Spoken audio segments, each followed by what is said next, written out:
અમદાવાદ ગેરકાયદે ફટાકડા factory બ્લાસ્ટના CCTV footage આવ્યા સામે. આરોપી મેહુલ ડોડિયા, સંચાલક રમીલાબેન સહિત ભાગીદાર સાદિક સૈયદની ધરપકડ. એક જ સેકન્ડમાં થયો બ્લાસ્ટ. 500 મીટર દૂર ફેબ્રિકેશનની ફેક્ટરી ધણધણી ઉઠતા મચી હતી ભાગદોડ.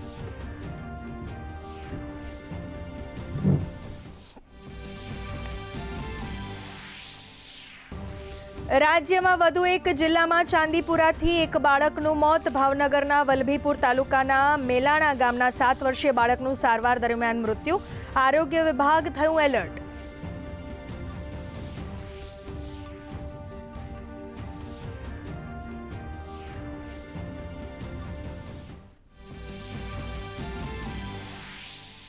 આવતીકાલથી સંસદ સત્ર શરૂ. આજે યોજાયેલી સર્વપક્ષીય બેઠકમાં મંત્રી કિરણ રિજિજુએ તમામ પક્ષોને સંસદના સુચારુ સંચાલનમાં સહયોગ આપવા કરી અપીલ. વોકઆઉટ બાદ ફરી બેઠકમાં સામેલ થયો વિપક્ષ.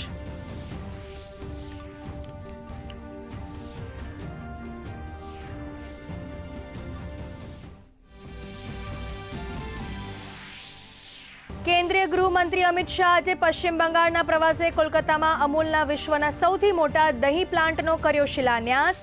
તો અગાઉ કોલકાતામાં મ્યુઝિયમ ઓફ વર્લ્ડના પ્રથમ તબક્કાનું કર્યું ઉદ્ઘાટન.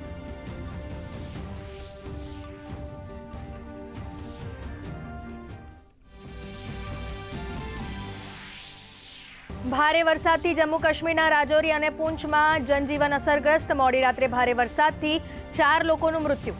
ગૃહમંત્રી અમિત શાહે રાજ્યપાલ અને મુખ્યમંત્રી સાથે વાતચીત કરી રાજૌરીની પૂરની સ્થિતિની મેળવી સંપૂર્ણ જાણકારી.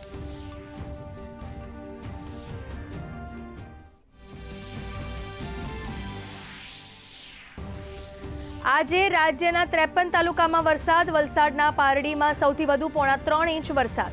નવસારી અને જલાલપોરમાં 1.5 ઇંચ, જ્યારે સુરત શહેર અને ચીખલી અને પલસાણામાં 1.25 ઇંચ વરસાદ. આગામી 7 દિવસ રાજ્યમાં છૂટાછવાયા વરસાદની આગાહી. ફીફા વર્લ્ડ કપ 2026માં આજે સ્પેન આર્જેન્ટિના વચ્ચે ફાઇનલ જંગ. ન્યૂજર્સીમાં રમાનારી આ મેચનું રાત્રે 12:30 થશે જીવંત પ્રસારણ. મેસી અને યામલની ટક્કર પર સમગ્ર વિશ્વની રહેશે નજર.